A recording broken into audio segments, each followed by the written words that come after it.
स्वागत करते हैं ये जो मीटिंग में आप लगातार हमारे बीच में आ रहे। प्रभु आपके ऊपर बहुतायत से दया करे, करुणा करे। प्रभु आपको इस्तेमाल करने पे आगे का पूरा समय हम आपको देते हैं। प्रभु आपको इस्तेमाल करने पाए। Thank you sir. आमीन। आमीन। परमेश्वर की स्तुति हो। मैं परमेश्वर को धन्यवाद करता हूँ ये सुंदर समय के लिए जो प्रभु ने दिया कि मैं आपके बीच परमेश्वर के वचन को लेकर आ सकूं। मैं आज सवेरे थोड़ा समय घर से बाहर गया था। जो चीज़ मुझे 2 घंटे में करना था वो तकरीबन 3.5-4 घंटे लग गए। हमारे यहाँ काफ़ी बर्फ़ गिर रहा है और उसके कारण मौसम बहुत ख़राब है। और मैं पहले अपनी छोटी गाड़ी से गया, छोटी गाड़ी से जाकर बीच में फंस गया, फिर वापस आना पड़ा। और मैं काफ़ी डर भी गया था कि रास्ते में वैसा फंस जाना बहुत घातक हो जाता है। गाड़ियाँ स्लिप करती हैं जब बर्फ़ गिर जाता है, तो वापस आकर फिर मुझे काम से ज़रूरी जाना ही था, इसलिए वापस आकर फिर मैं गाड़ी से बड़ी गाड़ी के लेके जाना पड़ा। इस वक्त भी आज का पूरा दिन अभी हमारे यहाँ सवेरे के 9:15 बजे हैं और आज का पूरा दिन बर्फ़ गिरने वाला है और इस कारण काफ़ी परेशानियाँ लोगों को हो रहा है। लेकिन यहाँ ऐसा नहीं कि लोग घर से बाहर नहीं निकलते हैं, लेकिन हमारे देश का जो दक्षिण भाग है उसमें उस क्षेत्र में अक्सर बर्फ़ नहीं गिरता है, ठंड ज़्यादा नहीं पड़ता है। लेकिन दक्षिण तरफ में इस साल तकरीबन 7 साल के बाद उनको काफ़ी ठंड का मौसम हुआ वहाँ पर। उसके कारण पानी के लाइन के अंदर बर्फ़ बन जाने के कारण लाइनें फट गई। लोगों के घर में पानी नहीं आ रहा है, बिजली नहीं है और गैस पाइपलाइन से आता है, गैस का लाइन सब बंद कर दिए। काफ़ी दिक्कतों से लोग जा रहे हैं। तकरीबन 3 करोड़ लोगों के घर पे बिजली, पानी और गैस नहीं आ रहा है। उसके कारण काफ़ी दिक्कत से जा रहे हैं। आप इस देश के लिए भी प्रार्थना करें। मैं आप लोगों को आज परमेश्वर से ले जाने के लिए मैंने कल पास्टर साहब से मैं बहुत आभारी हूँ। एक तो उन्होंने मुझे मौका दिया परमेश्वर के वचन को बोलने का, और आज मुझे बोलना है इस विषय में। मैं सच में भूल गया था। मेरा कल रात में आपका सवेरा पास्टर साहब याद दिलाने के लिए जो टेक्स्ट भेजे थे, तब मुझे याद आया कि आज मुझे बोलना है। मेरी गलती है कि मैं अपने कैलेंडर में उस डेट को मार्क नहीं किया और इसीलिए ही आज सवेरे मुझे जल्दी जाकर वापस आना पड़ा कि मैं 8:30 पौने 9 बजे तक यहाँ पहुँच जाऊँ। और मैं मेरे कल रात से मैं ये सोच रहा था कि आज क्या वचन आपके सामने लेकर आऊँ, किन वचन से मैं आप लोगों से बातें करूँ। प्रभु ने मेरे मन में जो वचन दिया है, मैं कल शाम हमारे चर्च के मीटिंग में मैं इसी वचन से बोला था और मुझे उसी वचन से आपसे बोलने के लिए अगुवाई है। और मैं इसको बोलने से पहले कुछ बातें मैं आपके मन में डालना चाहता हूँ कि आप उसको भावुकता के स्तर पर ना देखें, लेकिन उसको अपने ज़िंदगी के व्यवहारिक स्तर पर आप उसको देखने की समझने की कोशिश करें। और मैं विश्वास करता हूँ कि आध्यात्मिकता में कुछ दर्जा पाए हुए लोग मेरे वचन को सुन रहे हैं और उन्हीं लोगों से मैं ये बातें कर रहा हूँ। परमेश्वर चाहता है कि हम एक भक्ति की जिंदगी परमेश्वर के सामने जिए, एक आत्मिक जीवन को जिए। अब ये जो दोनों शब्द है, भक्ति का जीवन या आत्मिकता का जीवन, इसको लोग अलग अलग स्तर पर समझते हैं। कुछ लोग समझते हैं कि फलाना फलाना करो तो हम एक आत्मिक होकर अपनी जिंदगी जी रहे हैं। लेकिन मैं जब आपसे ये बात को कह रहा हूं तो कुछ कुछ बातों को करने से नहीं, लेकिन जीवन में कुछ बनने से, प्रभु के सामने कुछ बनने से हम उस जिंदगी के पहलू पर पहुंचते हैं। ये बात को मैं आप मन में लाने के लिए मैं ये कोशिश कर रहा हूं। परमेश्वर चाहता है कि हम एक अच्छे जीवन को जिए और उसके लिए आवश्यक निर्देश परमेश्वर के वचन में परमेश्वर ने दे रखा है। और वो जो बातों को उसने दिया है, मैं घमंड के कारण नहीं बोल रहा हूं, लेकिन मैं दुनिया का अलग अलग छोर को मैंने देखने का परमेश्वर ने मुझे मौका दिया, और इसी संदर्भ से मैं अनुभव से और परमेश्वर के वचन का जो मेरा समझ है उससे मैं बोलूं। परमेश्वर के वचन का निर्देश कोई भी जगह में हो जाए, चाहे वो उत्तर, चाहे दक्षिण, चाहे वो पूरब या पश्चिम, या भारत के बड़े शहर, चाहे छोटे शहर, परमेश्वर का निर्देश सब व्यक्तियों के लिए एक ही समान है, और सबको वो निर्देश को पालन करना अनिवार्य है। हम नहीं कह सकते हैं कि वो शहर के लोगों के लिए है, ना ही शहर के लोग कह सकते हैं कि ये गांव के लोगों के लिए है। सबके लिए एक समान परमेश्वर अपने निर्देशों को दिया है। इन दिनों में मैं कुछ पुस्तकों को पढ़ रहा हूं, और उसके संदर्भ में मैं एक बात को धीरे धीरे समझ रहा हूं कि हम इतिहास के इस समय में हमने जन्म लिया है, लेकिन हमारे बारे में परमेश्वर बहुत पहले से ही अपने पूर्व योजना के अंदर परमेश्वर हमारे बारे में जानता है। वो जानता है कि हम गलतियां कर सकते हैं। हमारी गलतियां करने की गुंजाइश को जानते हुए उसने आवश्यक निर्देश हमारे जिंदगी में दिया है, और उन निर्देशों का पालन अगर हमने नहीं किया, वो बात परमेश्वर नहीं जानता है कि हम उसको चुनेंगे या नहीं।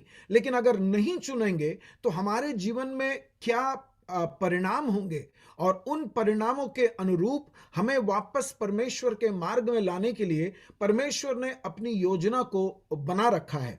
और उसी संदर्भ में एक वचन मैं आपके ध्यान में ला रहा हूं, और वो है इफिसियों की पत्री, उसका 2 अध्याय का 10वां वचन। इफिसी 2 उसका 10, और वो वचन यूं कहता है, क्योंकि हम उसके बनाए हुए हैं। आप वचन के शब्दों को आप ध्यान दें। परमेश्वर कहता है कि हम परमेश्वर के बनाए हुए हैं, और मसीह यीशु में उन भले कामों के लिए सिरजे गए। हमें मसीह यीशु में अच्छे कामों के लिए परमेश्वर ने सृजा है, जिन्हें परमेश्वर ने पहले से हमारे करने के लिए तैयार किया है। मैं इसी वचन के संदर्भ में कह रहा था कि परमेश्वर ने हमें उस समय बनाया, और भले कामों के लिए हमें सृष्टि किया है परमेश्वर ने, जिसको परमेश्वर ने हमारे करने के लिए पहले से ही तैयार कर रखा है। उन वचनों के अनुरूप हम अपने जिंदगी को जीते हैं प्रियों, और वो वैसा जीना हमारे लिए अनिवार्य है आज। लेकिन परमेश्वर के मार्ग में जीना कभी भी आसान नहीं होता है। लेकिन अगर हम उन परेशानियों के साथ, दिक्कतों के साथ परमेश्वर के मार्ग में जिए, तो हमें परिणाम लेंगे। प्रस्तावना के तौर में कहकर मैं अपने विषय की ओर आपके ध्यान को ले जा रहा हूं। इन बातों को ना भूलें। परमेश्वर हमारी जिंदगी में कभी कभी, हमेशा नहीं, कभी कभी बहुत करीबी से हमसे व्यवहार करता है, हमसे वो बातें करना चाहता है, और वो परमेश्वर के साथ के रिश्ते में ही संभव हो सकता है, जो परमेश्वर के साथ एक घनिष्ठ संबंध रखता है। और ये संबंध, जब मैं कहता हूं, कभी खुशी कभी गम वाला नहीं।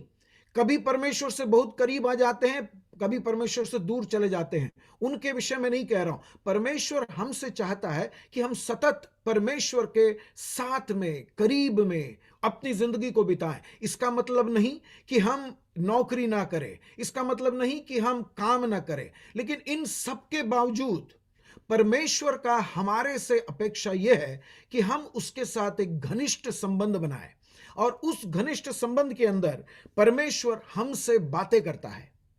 और ये बात उन दिनों में साधु सुंदर सिंह से परमेश्वर बात किया, उन दिनों में और परमेश्वर के भक्तों से परमेश्वर ने बात किया, जरूर। लेकिन आज वर्तमान काल में भी परमेश्वर मनुष्यों से बात करना चाहता है, लेकिन मनुष्य व्यस्त हो गया, एक, और दूसरा, मनुष्य और इत्यादि चीजों से अपनी अकल को चलाना शुरू कर दिया। वो सोचता है कि वो बहुत स्मार्ट बन गया, हमारे फोन स्मार्ट हो गए, हमारे घर स्मार्ट हो गए, हम उससे भी स्मार्ट हो गए। लेकिन हम कई बार नहीं जानते कि कई बार हमारा फोन हमसे भी स्मार्ट हो जाता है। लेकिन हम सोचते हैं हम लोग बहुत सब कुछ जानते हैं, और सब कुछ जानने वाला व्यक्ति परमेश्वर के करीब नहीं आता है। याकूब में एक वचन इस प्रकार है, हमें मिलता नहीं क्योंकि हम मांगते नहीं। याद रखना, हमें मिलता नहीं क्योंकि हम मांगते नहीं। मैं उस वचन में थोड़े समय के बाद मैं आऊंगा, लेकिन मैं अपने जिंदगी के अनुभव को बताकर मैं इस बात की ओर ले जाना चाहता हूं, ताकि आपके मन मैं जो बात को बताने जा रहा हूं जरूर थोड़ा सा वो आध्यात्मिकता की एक थोड़ी सी गहराई की ओर मैं आपको ले जा रहा हूं। मेरे जिंदगी में मैं कभी भी नहीं चाहता था कि परमेश्वर की सेवा करूं, क्योंकि परमेश्वर के सेवक लोगों के परेशानियों को मैं जिंदगी में बहुत करीब से देखा था। और एक पेंटिकॉस्टल परिवार में मेरा जन्म हुआ, और पास्टर लोगों के साथ जो सलूक होता था उसको बहुत करीबी से देखने के कारण कई बार मुझे ऐसा अंदेशा हुआ कि परमेश्वर मुझे अपनी सेवा के लिए बुला रहा है, लेकिन मैंने अपने मन में ठान लिया कि मैं सेवा के लिए नहीं जाऊंगा। लेकिन मैं बंबई में नौकरी कर रहा था। नौकरी करके एक बार घर में छुट्टी के लिए आया था, 10-12 दिन की छुट्टी के लिए आया था। उस समय एक छोटी सी बाइबल स्टडी, भावुकता वहां पर ज्यादा नहीं होता है, एकदम शांति से पौना घंटा से 1 घंटा, एक व्यक्ति सिखाता नहीं है, लेकिन वहां पर सब लोगों को बोलने का मौका होता है और सवाल किया जाता है, सब लोग जवाब देते हैं, जिसको ग्रुप बाइबल स्टडी कहते हैं। 8 से 10 लोग थे, और एक साधारण सी बाइबल स्टडी के बाद जब मैं अपने घर में वापस आ रहा था, उस दिन का वचन मेरे दिमाग में बार बार गूंज रहा था। उस दिन जो बाइबल स्टडी किया था, मैं घर में आने के बाद रात में थोड़ा सा कुछ खाना खाया और सोने के लिए बिस्तर पर गया, लेकिन मैं सो नहीं पाया। मैं बहुत ही परेशान था अपने अंदर से। क्यों परेशान था मुझे नहीं मालूम, लेकिन बहुत परेशान था, सो नहीं पा रहा था। अगले 2 दिन मैं किसी से ज्यादा बात नहीं किया, बहुत शांत रहता था। मेरे दोस्त आते थे, बुलाते थे, मैं जा नहीं रहा था, और मैं आध्यात्मिकता में इतना ऊंचा नहीं था। कभी कभी पर प्रभु के करीब आया, लेकिन उद्धार पाया हुआ वो जो खुशी मुझ में बरकरार नहीं थी। एक साधारण सा, एकदम साधारण सा, जब मौका मिला तो चर्च जाऊं, इस प्रकार की एक आत्मिक जीवन जी रहा था। लेकिन वो 3 रात के बाद तीसरे रात में, जैसे याकूब परमेश्वर के दूत के साथ वो मल्ल युद्ध करता है, वैसे ही मैंने भी एक युद्ध मेरे अंदर चल रहा था, जो सिर्फ मैं जानता था, कोई नहीं जानता। बाहरी से मैं सिर्फ शांत था, ज्यादा बात नहीं कर रहा था, कम खाना खा रहा था। लेकिन वो तीसरे रात को मैंने परमेश्वर की उपस्थिति को बहुत करीबी से अनुभव किया। मैं प्रभु को देखा, प्रकाश आया, रोशनी आया, सफेद कपड़े में आया, नहीं, ऐसा कुछ नहीं। मैंने परमेश्वर की उपस्थिति को बहुत करीबी से जाना, और वो तीसरे रात में भोर होने के पहले मैंने अपनी जिंदगी परमेश्वर की सेवा के लिए समर्पित किया।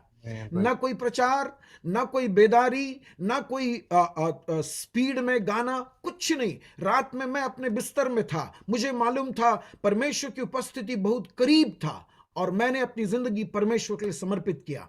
लेकिन वो समर्पण के बाद मैं सेवा के लिए निकला।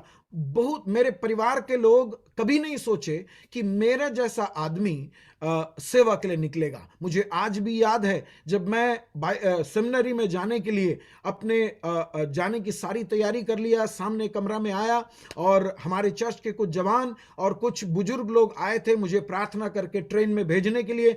और प्रार्थना करने के बाद मेरे पिताजी मुझे अंदर के कमरे में बुलाए और मुझसे बोले, बेटा तू 4 साल सेमिनरी में पढ़ाई नहीं कर पाएगा, अगर कभी भी दिक्कत हुआ, तू घर वाले क्या सोचेंगे, तेरे मम्मी पापा क्या सोचेंगे करके परेशान मत होना, तू आ जाना, तेरे सर्टिफिकेट यहां पर सुरक्षित है, तू नौकरी करने के लिए चले जाना, लेकिन अगर तू रह गया तो वो तेरे लिए, तू जान। ये बात मेरे पिताजी भी ऐसे बोलकर भेजे। लेकिन सेवा में निकलने के बाद, सेमिनरी के 4 साल की पढ़ाई के पश्चात मैं सेवा के लिए निकला। बहुत सी दिक्कतें मेरी जिंदगी में आए, और मेरे जिंदगी में जो दिक्कतें आए, मुझे आर्थिक परेशानी, इस प्रकार के परेशानियां नहीं हुई। मैं शहरों में सेवा करता था, और मेरे सेवा का पहलू एकदम अलग था। लेकिन चुनौतियां बहुत थी, दिक्कतें बहुत थी, और इन सारी दिक्कतों के अंदर मुझे जब भी दिक्कत बहुत कठिन हो जाता था, मैं अपने आंख को बंद करता था, प्रार्थना करने के लिए दिल नहीं मानता था, लेकिन जब आंख बंद करता था तो वो रात आज भी कल के जैसे या अभी 1 घंटा पहले हुए घटने के समान मेरे सामने एकदम स्पष्ट दिखता था। क्या कि प्रभु के साथ, प्रभु की उपस्थिति में मैं एक वक्त में था, थोड़ा समय था, और उस समय परमेश्वर की जो आवाज मेरे कानों से सुना ये मुझे नहीं मालूम, लेकिन मेरे अंदर मालूम है एक आवाज मैंने सुना, और वो आवाज मुझे हिम्मत देती है, वही आवाज मुझे प्रोत्साहन देती है, मुझे साथ देने के लिए।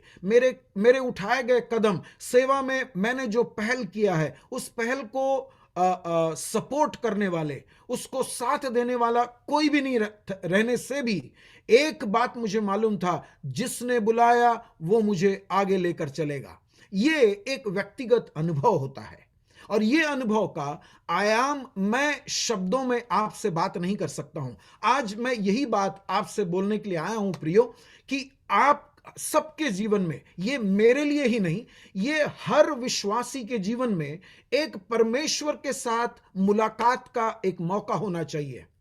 प्रेरित पौलुस के जीवन में वो दमिश्क के मार्ग में जी उठा हुआ परमेश्वर को उसने मिला। जिंदगी में बहुत सारे परेशानियां आए, पत्थर मारे, मर गया करके शहर से बाहर फेंक दिए, और कई बार जेल में पड़ा, लोगों ने उसको पीटा, लोगों ने उसको मारा, निंदा किया, सब परेशानियों के साथ। शारीरिक तौर से कमजोर था, वो बोलने में अच्छा था, लिखने में अच्छा था, लेकिन शारीरिक कमजोरी थी उसके अंदर। इन सब के बावजूद वो परमेश्वर के लिए इसीलिए जी पाया क्योंकि उसने व्यक्तिगत तौर पर परमेश्वर की आवाज को सुना था।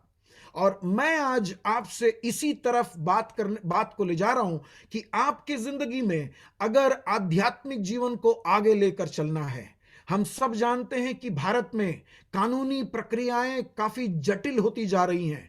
मसीही होकर जीना चुनौतियों से भरा हुआ जिंदगी आ रहा है। आपको शारीरिक परेशानियां हैं, नौकरियों की परेशानियां हैं, आर्थिक तंगी भारत में बढ़ता जा रहा है।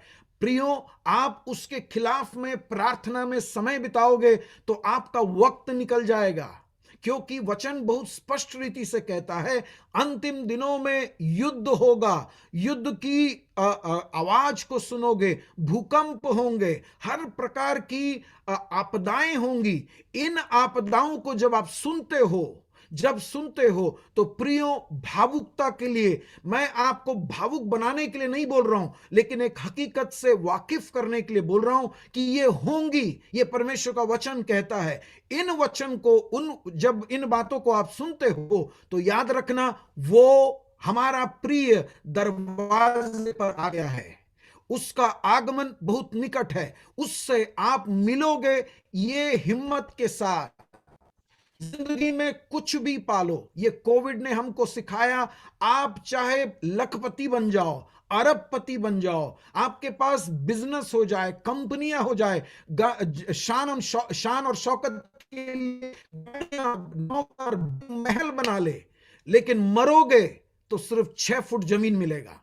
चाहे आप गोरे हो, चाहे वो काले हो, चाहे आप पढ़े लिखे हो, चाहे आप गरीब हो, जब आप मरोगे तो आपको सिर्फ 6 फुट जमीन ये दुनिया देगी, और वही सिर्फ आपको मिलने वाला है। लेकिन अगर आप परमेश्वर के साथ ये घनिष्ठ संबंध को बना ले तो वो आपको उस दिन तक, अनंत काल तक आपको ले जाने के लिए पर्याप्त है। मैं अपने शब्दों की ओर आपके ध्यान को ला रहा हूं। मेरे इन बातों को आप लोग याद रखें। मैं आप लोगों के ध्यान को निर्गमन की पुस्तक उसके 3रे अध्याय पर ले जा रहा हूं। मैं इन दिनों में निर्गमन की पुस्तक को पढ़ रहा हूं, मेरी व्यक्तिगत पढ़ने के लिए, ना कहीं पढ़ाने के लिए या सिखाने के लिए नहीं, मेरी व्यक्तिगत अध्ययन और पढ़ाई और अध्ययन उस पुस्तक में चालू है। मैं उन्हीं से कुछ विचारों को हम आते हैं तो हम पाते हैं कि उसके पहले के बातों को मैं आपके थोड़े से आपके ध्यान में रखने के बाद, लाने के बाद, मैं आपको उस अध्याय में लेकर आऊं। मूसा है वहां पर 3रे अध्याय में, वहां का मुख्य चरित्र बन जाता है। मूसा जो उसका जन्म के बारे में आपको मालूम है। अगर आप नहीं जानते हैं तो निर्गमन के पुस्तक 1, 2, 3 को आप लोग पढ़ लें तो इसके सारी जानकारियां आपको मिल जाएगी। मुझे जल्दी से अपने संदर्भ पर आना है।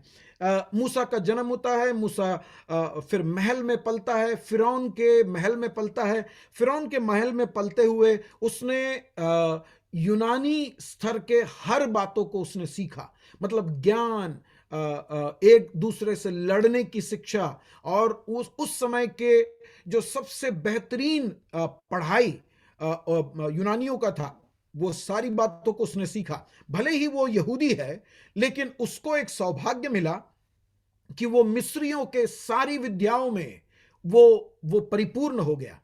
40 साल तकरीबन वो वहां पर रहा, और इस दौरान मूसा को मालूम था कि मेरे से जो परमेश्वर का, जो हमारा परमेश्वर है, यानी कि यहोवा परमेश्वर है। हमारा मैंने इसलिए कहा क्योंकि यहूदियों को जो परमेश्वर है, वो परमेश्वर चाहता है कि मैं अपने लोगों को छुड़ाऊं, और इसीलिए उसने एक कोशिश किया अपने लोगों को छुड़ाने के लिए, उनको उनका हक दिलाने के लिए उसने एक कोशिश किया, और उस कोशिश में वो पराजित हो गया। पहले तो जीता, लेकिन उसके बाद पराजित हो गया। पराजित होने के बाद उसने मरुस्थल की ओर, जंगल की ओर भाग गया। भागकर वहां गया, उसने जित्रो नाम जो व्यक्ति का भेड़ बकरियों को पाला, वो जित्रो उसका ससुर बन गया, और उस ससुर का भेड़ बकरियों को पालते हुए वो जंगलों में, मरुस्थल में वो चलता रहा, और एक ऐसे वक्त में तकरीबन 40 साल वो यही काम करता रहा। सोचकर देखना, महल के हर विद्याओं को सीखा हुआ, महल की विद्या यानी कि संगीत, उस उधर के विज्ञान, वहां के एक दूसरे से लड़ाई करने की शिक्षा, सारी बातों को उसने सीख लिया। 40 साल का एक प्रौढ़ व्यक्ति, लेकिन उसके बाद करता क्या है? भेड़ बकरी चरा रहा है। भेड़ बकरी चराते हुए उस वक्त में एक दिन वो एक पर्वत के पास आता है, और उस पर्वत पे एक अजीब सा दृश्य देखता है, और वो अजीब दृश्य यह है कि झाड़ी में आग लगा हुआ है। झाड़ियों में, मरुस्थल में आग लगता है, क्योंकि वो जब हवा तेज चलता है, वहां पर सूखी हुई हवा है, और एक दूसरे से जब टकराता है, घर्षण के कारण उसमें आग, चिंगारी निकलती है, और पत्ता सूखा होने के कारण उसमें आग लग जाता है। ये कोई असाधारण बात नहीं है। लेकिन मूसा ने देखा कि झाड़ी जल रही है, लेकिन वो भस्म नहीं हो रही है। ये बात असाधारण था। उस असाधारण बात को देखकर वो उसको देखने के लिए जाता है, तो उसके अंदर से परमेश्वर का सुरदूत उससे बातें करता है, और उससे वो आवाज उसको असाधारण हो जाता है, और उस असाधारण आवाज के सामने परमेश्वर उससे व्यवहार करना शुरू करता है। परमेश्वर उससे बातें करता है। परमेश्वर उससे कहता है कि तुझे एक काम दे रहा हूं, और वो काम के लिए उसको भेजने की बात करता है। मैं उस अध्याय की ओर मैं आपके ध्यान को लाना चाहूंगा। उसके चौथे वचन की तरफ, तीसरे वचन से मैं पढ़ रहा हूं। निर्गमन की पुस्तक 3 अध्याय उसका 3 वचन से, तब मूसा ने सोचा कि मैं उधर फिरकर इस बड़े अचंबे को देखूंगा कि वह झाड़ी क्यों नहीं जल रही है। जब यहोवा ने देखा कि मूसा देखने को मुड़ा चला आता है। देखना, उस शब्द को ध्यान देना, चौथे वचन को ध्यान दे। जब यहोवा ने देखा कि मूसा देखने को मुड़ा चला आता है, तब परमेश्वर ने झाड़ी के बीच से पुकारा कि है मूसा, है मूसा। मूसा ने कहा, क्या आज्ञा। मैं उस वचन पर थोड़ा सा ठहरूं। देखना, वहां पर कहता है, वहां पर एक असाधारण बात होती है, और मूसा उसको देखने के लिए मुड़ा, और चौथा वचन बहुत स्पष्ट है, जब यहोवा ने देखा। हम सोचते हैं कि हमारी हरकतें, हमारी जो प्रतिक्रियाएं हैं, वो कोई नहीं देखता है, लेकिन परमेश्वर अपेक्षा कर रहा था कि मूसा उसको देखने के लिए मुड़ेगा। किसको? जलती हुई झाड़ी जो भस्म नहीं होती है, उसको देखने के लिए मुड़ा। तब परमेश्वर जो मूसा के नाम को जानता है, उसने उसको पुकारा, तो वो कहता है, क्या आज्ञा। और वो क्या आज्ञा को जो अंग्रेजी में कहता है, हियर आई एम, मैं यहां हूं, जिसका मतलब कि मैं हाजिर हूं आप बोलो मैं क्या करूं। परमेश्वर की उस आवाज के सामने मूसा की प्रतिक्रिया यह है कि बोल प्रभु मैं क्या करूं। और तब प्रभु से कहता है मैं तुझे परमेश्वर अपने आप की क्या बोले अपने आप को इंट्रोड्यूस करवाता है, उनसे कहता है कि मैं कौन हूं। परमेश्वर अपनी परिचय देता है, परमेश्वर अपनी परिचय देता है कि मैं तू जो जानता है, तू जिसको आराधना करता आया है, वो इब्राहिम, इसहाक और याकूब का परमेश्वर हूं। परमेश्वर अपनी परिचय देने के बाद परमेश्वर उसको एक अगुवाई देता है। अगुवाई ये है कि तुझे मेरे लोग जो मिस्र देश में हैं उनको छुड़ाना है। और वो तुरंत कहता है कि मैं ये सब नहीं कर सकता हूं। तो परमेश्वर उसको दोबारा हिम्मत देता है। मैं आपको उसको जल्दी से उसके 12वें वचन पे आ रहा हूं। मैं उसके संदर्भ आपके सामने बखान इसीलिए कर रहा हूं कि आप उसके सच्चाइयों को समझ पाएं। उसके 12वें वचन की ओर मैं आपके ध्यान को ले जा रहा हूं। और परमेश्वर उसको कहता है, उसको दोबारा हिम्मत देता है और कहता है निश्चय मैं तेरे संग रहूंगा। और इस बात की कि तेरा भेजने वाला मैं हूं। मूसा को एक परेशानी है कि प्रभु कौन मुझको भेज रहा है और इसके लिए उसके चिन्ह क्या होंगे। परमेश्वर कहता है निश्चय मैं तेरे संग रहूंगा। और इस बात की कि मैं तेरा भेजने वाला हूं, उसका चिन्ह यह होगा जब तू उन लोगों को मिस्र से निकाल चुके, तब तुम इसी पहाड़ पर परमेश्वर की उपासना करोगे। देखना, परमेश्वर को वहां चिन्ह देने के लिए, उसके उपासना के लिए वापस उसी पर्वत पर आने वाले लोग हैं। और कोई चिन्ह परमेश्वर को नहीं देना है, ऊपर से आग निकालना या फिर कोई कुछ किसी प्रकार की प्रदर्शन करना, यह कुछ परमेश्वर की योजना नहीं थी। मैं अपने संदर्भ के बात में मैं उन बातों को वहां पर छोड़ता हूं और मैं वापस आप लोग के ध्यान को इस भाग की ओर ला रहा हूं। परमेश्वर ने मूसा को उसके मिस्र देश से लोगों को छुड़ाने के लिए परमेश्वर उसको अगुवाई देता है, उसको बोलता है। उसके बाद मैं आप लोगों के ध्यान को एक ऐसे जगह पर ले झाड़ी का जो अनुभव है, जो जलने वाली झाड़ी का अनुभव है, उस झाड़ी का अनुभव मेरे और आपके आध्यात्मिक जीवन के लिए एक अनिवार्य घटक है। और वो बात को आज मैं आपके ध्यान में, आपके मन में सोचने के लिए मैं डालना चाहता हूं। और मेरे दिल की गहराई से प्रार्थना है कि ये झाड़ी की, जलती हुई झाड़ी का अनुभव आप सबों के साथ, आप सबों के मनों से पवित्र आत्मा ये वचन को सुनने के बाद आपके मनों में बात करते रहें, ताकि आपके अंदर वो अनुभव को वो लेकर आए। और ये अनुभव मेरे विचार से हर विश्वासी के लिए आने वाले दिनों में जो चुनौतियों को सामना करना है, आर्थिक, भौतिक, शारीरिक, राजनैतिक और विरोध, कई प्रकार की परिस्थितियों के अंदर, प्रियो, मेरे और आपके लिए, हमारा जो सहारा के लिए एक ही घटक है और वो है परमेश्वर की आवाज हमको सुनना है। तो मैं इस झाड़ी के अनुभव के बारे में कुछ विशेषताओं को आपके सामने रखूं। ये झाड़ी का अनुभव में होता क्या है? झाड़ी का अनुभव अनपेक्षित होता है। कभी भी हम अपेक्षा नहीं करते हैं। हम प्रार्थना करते हैं विषयों के लिए, अपने विषयों के लिए, दूसरों के विषयों के लिए और इत्यादि बातों के लिए। हम जब प्रार्थना करते हैं वो सब अपने जगह पर है, लेकिन ये झाड़ी का, जलती हुई झाड़ी का जो अनुभव है वो असाधारण है। वो हमेशा हमारी जिंदगी में नहीं होता है। कई मसीही भक्तों के जीवन में परमेश्वर का उनके साथ जो व्यवहार था वो उनके जिंदगी को बदल दिया है। उनके आगे के जीवन में एक बहुत बड़ा परिवर्तन के लिए मसीह परमेश्वर के साथ जो झाड़ी का अनुभव है, वो जो जलती हुई झाड़ी का अनुभव है, वो उनके जीवन में परिवर्तन को लाया है। मैं जब बहुत काफी छोटा था, उस समय हम भिलाई के रहने वाले हैं, छत्तीसगढ़ के भिलाई के रहने वाले हैं। उस समय मध्य प्रदेश हुआ करता था और हमारा जो कलीसिया था वो रायपुर में, जो आज छत्तीसगढ़ का राजधानी है, वहां के कलीसिया से जुड़ा हुआ है।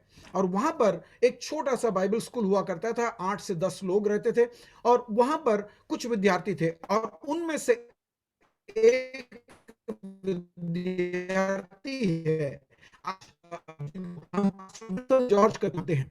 ये पास्टर विल्सन जॉर्ज उस समय वहां पर जब रहा करता था, उसकी पढ़ाई हो गई थी और जब जब कभी छोटा मोटा मौका मिलता था जाकर खंजरी बजाकर गाना गाया करता था।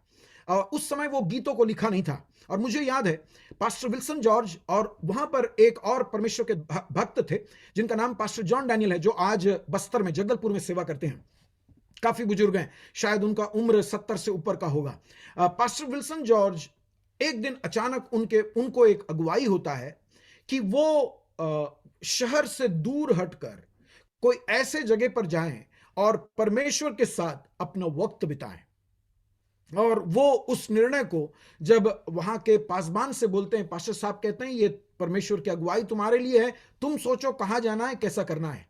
और pastor Wilson George pastor John Daniel के साथ जंगल में चले जाते हैं, हूबहू जंगल में चले जाते हैं जहां पर उनका परिचय का कोई नहीं है। वो यही सोच रहे थे कि हम कोई पेड़ के नीचे बैठकर परमेश्वर के सामने उपासना करेंगे। कितना दिन नहीं मालूम, लेकिन वो लोग गए, 40 दिन उपवास जंगल में किए। जंगल, वहां पर जंगली जानवरें हैं, वहां पर काफी सारी कुछ कुछ चमत्कार होते हैं। वहां से कुछ दूरी पर एक गांव था और उस गांव के लोग किसी का चंगाई वगैरह होता है और उन्होंने कुछ दिनों के बाद एक पेड़ के ऊपर मचान बना के दिया और उस मचान में बैठकर रात दिन प्रार्थना करते थे।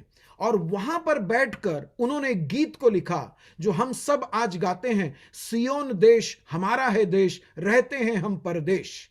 ये गीत को पास्टर विल्सन जॉर्ज उस समय में लिखा था। वहां से वापस आए, उनका गाल पूरा सूख गया, उनका शरीर 40 दिन अच्छे से वो भोजन खाए ही नहीं, थोड़ा बहुत पानी था। आज जैसे हम लोग उपवास करते हैं तो सवेरे शाम चाय वगैरह, वहां पर उसका कोई प्रबंध नहीं था। पानी, वो भी अच्छा पानी नहीं था, वही पानी सिर्फ वो लोग पीते थे। शारीरिक तौर पर बहुत कमजोर हो गए थे। लेकिन उस वक्त में हमारा वार्षिक सम्मेलन था रायपुर का, जहां पर बहुत सारे लोग इकट्ठे होते थे। और उस वार्षिक सम्मेलन में जहां पर स्वर्गीय पास्टर पीएस सैमुअल रहा करते थे, जो हमारा एक दूर के रिश्तेदार हैं, और वो कन्वेंशन में मुझे आज भी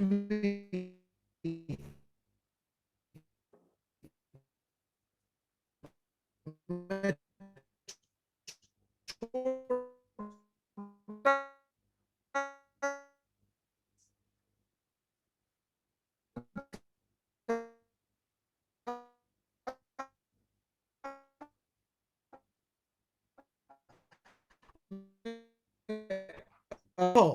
आज इस प्रकार का अनुभव बहुत कम मिलता है।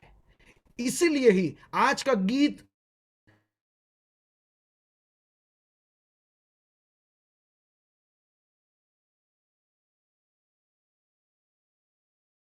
लिखते थे, क्योंकि वो उनके दिल से छलकता हुआ आवाज था। देखो देखो कोई आ रहा है जंगली दरख्तों के दरमियान, अगला 25-50 साल भी निकल जाए ये गीत जिंदा रहेंगे।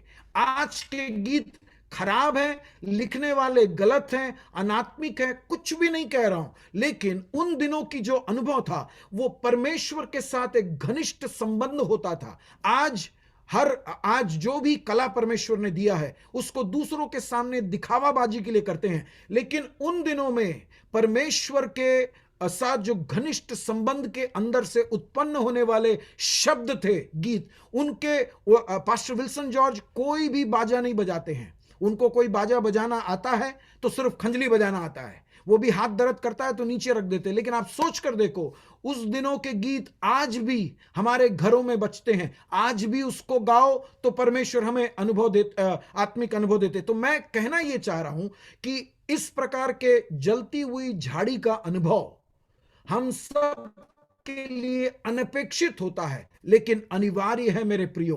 कभी कभी वो कुछ घंटों का होता है, कभी कभी वो एक पल का होता है। हमारे शरीर में रोंगटे खड़े हो जाते हैं जब संदेश सुनते हैं, तो हम लोग रोते हैं और हम लोग आत्मा में भरकर हम तालियां बजाते हैं, अन्य भाषा में बोलते हैं। ये अनुभव नहीं है, ये वो अनुभव है जब हम परमेश्वर की उपस्थिति में, एक ऐसा अनुभव जब परमेश्वर की आवाज को हम खुद सुनते हैं। आज परमेश्वर की आवाज सुनने की जो अनुभव है वो हमारे जैसे प्रचारकों को सुन लेने से, आप उसको परमेश्वर की आवाज सुने करके आप उसमें टिप्पणी लिख देते हो, उसको मान लेते हो, भविष्यवाणी करने वाले भविष्यद्वक्ताओं के, नबियों की आवाज सुनकर आप सोचते हो परमेश्वर ने मुझसे बातें किया। नहीं मेरे प्रियो, मैं उसके बारे में नहीं बात कर रहा हूं। मैं खुद भी प्रचारक हूं, परमेश्वर के वचन को लोगों के सामने रखता हूं, उसमें गलतियां नहीं है, भविष्यद्वक्ताओं का अपना जगह है। लेकिन मैं आपसे ये बोल रहा हूं, क्या आपने परमेश्वर की आवाज को सुना है? क्या आपके पास एक ऐसा अनुभव है? हां, मैंने परमेश्वर के अनुभव को सुना है। आज आपने आत्मिक कदमों को रखने के पहले पास्टर को बुला के प्रार्थना करवाते हैं, घर का काम शुरू करने से पहले। आप नई गाड़ी लेते हो, परमेश्वर के दास को बुला के प्रार्थना करते हो, सब अच्छा है। लेकिन आपके जिंदगी के अगले कदम को रखने से पहले क्या परमेश्वर की आवाज आपने सुना है? परमेश्वर आपसे बात करते हुए अपनी जिंदगी में कभी भी आपने पाया है? और जब आप सुने हैं तो मैं उसके कुछ खासियत आपको बताऊं। वो अनुभव, वो झाड़ी, जलता हुआ झाड़ी का अनुभव, वो अद्वितीय है। ऐसा एक आत्मिक अनुभव आपको कहीं नहीं मिलेगा। आप चेन्नई चले जाओ, बंबई चले जाओ, प्रेयर टावर चले जाओ, बड़ी मीटिंग में चले जाओ, बहुत अभिषक्त परमेश्वर के दास का संदेश सुन लो, लेकिन उन सब में यह अनुभव नहीं मिलेगा जब परमेश्वर आपसे बातें करेगा। आप ये मत सोचना ये सिर्फ पासबानों से परमेश्वर करता है, सिर्फ पास्टरों से, सेवक लोगों से परमेश्वर बातें करता है। नहीं मेरे प्रियो, मैं जब कह रहा हूं इस बात को परमेश्वर के वचन के आधार पर समझ कर कह रहा हूं। हर विश्वासी के लिए आने वाले दिनों में दिक्कतों के अंदर, चुनौतियों के अंदर खड़ा होना है तो आपको परमेश्वर की आवाज सुनना पड़ेगा। आपके साथ कोई भी खड़ा ना हो, आप कितने भी बड़े मूर्खता के काम कर रहे होंगे लेकिन मनुष्यों के दृष्टि में, लेकिन परमेश्वर आपके साथ रहेगा। इस अद्वितीय अनुभव के अंदर, इस अनपेक्षित अनुभव के अंदर आपके पास एक चुनौती होगा कि आप परमेश्वर पर भरोसा करें और उसकी आज्ञा माने। देखना, जब अनपेक्षित चीज होती है, जब एक अद्वितीय चीज होती है, आपके लिए बड़ी चुनौती है कि मैं परमेश्वर की आज्ञा मानूं, परमेश्वर पर भरोसा रखूं। मूसा के जीवन में देखना, वो 40 साल भेड़ बकरी चरा रहा है, ज्ञान में बहुत प्रवीण है, लेकिन इस वक्त में परमेश्वर उससे आकर कहता है, झाड़ी के अंदर से उसको बोलता है, तू जाकर मेरे लोगों को वहां से छुड़ा कर लाएगा और मैं तेरे साथ रहूंगा। अब मूसा इस आवाज को लेकर वो चल पड़ता है फिरौन के महल पर। फिरौन के महल में उस दिन में 40 साल पहले यही फिरौन से डरकर वो जंगल में भागकर छुपा हुआ आदमी है, ये शहर में नहीं आता है। लेकिन अब उसके अंदर ये दिलेरी कैसे आई? अब मूसा को पूछो कि मूसा, तुझ में ये हिम्मत कैसे आई कि तुम महल में जाकर फिरौन से कहेगा कि मेरे लोग, यानी कि इजरायली लोगों को, जो उस देश के गोरे लोग थे, उन लोगों को छोड़ हम जाकर परमेश्वर की आराधना करेंगे। कहां पर? जहां परमेश्वर ने कहा उस पर्वत पर आकर परमेश्वर की उपासना करेंगे। हिम्मत कहां से आई? क्योंकि उसने एक अद्वितीय अनुभव को पाया। अरे मूसा, तू मूर्ख है, ऐसा हो नहीं सकता है, ये पूरे इतने सारे लोग तेरे पीछे निकल पड़े, ये हो नहीं सकता है। मूसा कहेगा होगा, मुझे मालूम है, क्योंकि ये परमेश्वर ने मुझसे बोला है। एक बार और सोच ले तू क्या करने जा रहा है। मूसा तब बोलेगा, मैंने अपने कानों से परमेश्वर की आवाज को सुना है। मेरे प्रियो, मैं क्या कह रहा हूं मालूम है? मेरे प्रचार को सुनकर अगर आप कोई कदम उठाएंगे अपनी जिंदगी में, आप बाद में मुझको बुलाकर पूछना पड़ेगा, पास्टर साहब आपने जो बोला वो सही है क्या, वो सच है क्या, वो वचन के अनुसार है कि नहीं। लेकिन अगर आपने सीधा परमेश्वर से सुना होगा, आपको किसी से पूछने की जरूरत नहीं है। अगर आपको दोबारा पूछना है तो अपने घुटनों को टेक कर जिस जगह पर बैठ जाए, उस जगह पर परमेश्वर की उपस्थिति आएगी और आपसे बातें करेगी। मैं भावुकता की बात नहीं कर रहा हूं, मैं वास्तविक व्यवहारिक मसीही जीवन के बारे में बात कर रहा हूं। मैं आप लोगों को भावुकता में डालकर आपको बड़े बड़े एक उत्तेजित करने के लिए नहीं सोच रहा हूं। मेरा विचार यह है, परमेश्वर के साथ एक घनिष्ठ संबंध हर व्यक्ति का होना अनिवार्य है। कई बार आप अकेले परिस्थितियों को सामना करोगे, पास्टर नहीं होगा, कलीसिया नहीं होगी, और उस जगह पर निर्णय करने के लिए आपको नहीं मालूम किससे पूछें। और उस समय एक परमेश्वर जो आपको झाड़ियों के अंदर प्रकट हुआ था, उस झाड़ियों का अनुभव अगर आपके पास है, परमेश्वर से आप पूछ सकते हैं, प्रभु मैं जाऊं क्या? और उस समय मैं बोलूं, मैं पिछले संडे अपने चर्च में बोल रहा था, जब सारा संगीतमय अच्छे अच्छे गायक लोग गाते हैं, वो बाजा है, वो ढोलक है, और सारे उपकरणों के अंदर, मस्त माइक सिस्टम के अंदर 20,000 40,000 वाट के अंदर गाना गाने वाले लोग हमारे चारों तरफ में हैं। और उस समय भी मेरे प्रियो, मेरे शब्द को सुनो, आपका टूटा फूटा गाना सुनने के लिए मेरा परमेश्वर तैयार है। आपके होंठ फटे, मेरा परमेश्वर ध्यान देता है उसमें से निकले हुए आवाज। कहां पर? जहां पर अच्छे सुर ताल में गाने वाले संगीतकार आपके चारों तरफ हैं। मेरे गीत को कौन सुनेगा जब सोचते हैं, तो मैं आपको बताऊं, आपके टूटे फूटे आवाज में बेसुरा बेताल का जो आवाज है, उसको सुनने के लिए परमेश्वर तत्पर है। भजन संहिता लिखने वाला क्या कहता है मालूम है? मेरे दिल में नया गाना मुंजी ईशु देता है। वो नया गाना वो सुनना चाहता है। वो नया गाना बनाने के लिए कागज और पेन लेकर नहीं बैठ सकते हो, लेकिन वो गाना तब फूट निकलेगा जब परमेश्वर को आप आमने सामने देखोगे, परमेश्वर की आवाज को आप सुनोगे, तो आपके अंदर से छलकता हुआ एक आवाज निकला होगा। उसमें सुर नहीं होगा, ताल नहीं होगा, लेकिन एक बात होगा, उसमें अभिषेक होगा, और सुनने वाला वही गीत को पसंद करता है। मैं संगीत के साथ गीत गाने के लिए मैं कभी भी विरोध नहीं करता हूं। मैं खुद वाद्य उपकरण उपयोग करता हूं, मैं खुद भी गाना गाता हूं, लेकिन उसके बावजूद मुझे मालूम है कई ऐसे अवसर हैं जब मैं गाड़ी चलाता रहता हूं, आत्मा में भरता हूं, और मेरे अंदर से गीत आते हैं। वो गीत थोड़े समय के लिए रहता है, वो मैं परमेश्वर के लिए गाता हूं। मैं अपने शब्दों पर वापस आ रहा हूं।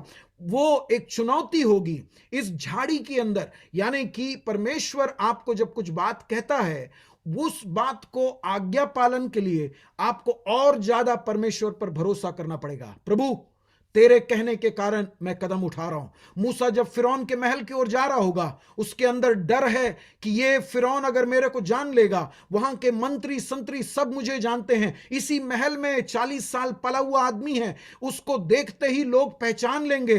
वो आज उसने मूछ रख लिया तो लोग भूल जाएंगे, ऐसी बात नहीं है। उसकी दाढ़ी से लोग उसको भूल जाएंगे, ऐसी बात नहीं है। लोग जानते हैं उसको, 40 साल देखे हैं उसको, लेकिन वो छुपा हुआ था 40 साल। वो एक भगौड़ा था 40 साल, लेकिन आज जब वो महल के दरवाजे पे फाटक पर पहुंचा, उसके अंदर डर है, लेकिन उसके अंदर एक आवाज उसको प्रेरित करती है जो कहती है, मूसा तू जा, मैं तेरे संग हूं। आज मेरे प्रियो, आपकी जिंदगी में कोई भी कदम उठाने में आपको डर लगता है, परेशानी होती है, उस आवाज को सुनो जो आवाज आपसे कहेगी, मैं तेरे संग में हूं। दुनिया तेरे को साथ ना दे, दुनिया तुझे मूर्ख समझे, दुनिया तुझे पागल समझे, लेकिन एक समझने वाला व्यक्ति आपको जानता है। मैं अपने शब्दों को समाप्त कर रहा हूं। वो आपके अंदर एक भावुकता की प्रतिक्रिया को उत्पन्न करेगा। हर बार जब परमेश्वर लोगों से व्यवहार किया है, इतिहास के पन्नों में कईयों के जीवन में, सब भक्तों के जीवन में परमेश्वर ने व्यवहार किया है, उस समय एक भावुकता उनके अंदर होता है। वो कोई रोता है, कोई चिल्लाता है, कोई जमीन पर घुटने टेककर अपने सर को घुटनों के बीच में रखकर घंटों रोता है। ये सब होता है, भावुकता उसके अंदर है। लेकिन एक बात है, बड़ी शक्तिशाली और लंबे समय तक उसका असर आपके अंदर रहेगा। मूसा जब तक नहीं मरा, तब तक उसके अंदर ये झाड़ी में जो परमेश्वर से मिला था, वो उसके अंदर था। वो वहां से लोगों को निकाला, बड़ी खुशी से लोग निकले होंगे, लेकिन एक जगह पर आया, उस समय वहां पर बहुत बड़ी परेशानी। मूसा के अपने पूरे ज्ञान के अंदर वहां कुछ भी नहीं कर सकता है, उसकी सारी शक्ति के अंदर वो कुछ नहीं कर सकता है। लोग मिस्र देश से चले हैं, तकरीबन 3 दिन ही हुआ है, और ये सामने लाल समुद्र है। उसके पूरे ज्ञान के अंदर, इसके अंदर एक पुल बनाने का कोई भी ज्ञान नहीं है उसके पास, पुल बना नहीं सकता है। उन दिनों में पुल नाम का एक चीज था ही नहीं, न लकड़ी का, न लोहे का, न पत्थर का, और पुल के बारे में सोच नहीं सकता है। दोनों तरफ बहुत ऊंचे पर्वत हैं, पीछे तकरीबन 20-22 लाख लोग हैं। वो कमजोर हैं क्योंकि वो गुलामी कर रहे थे, वो लोगों के द्वारा दबाए गए थे, मेहनती लोग थे, लेकिन वो हताश है, निराश हैं।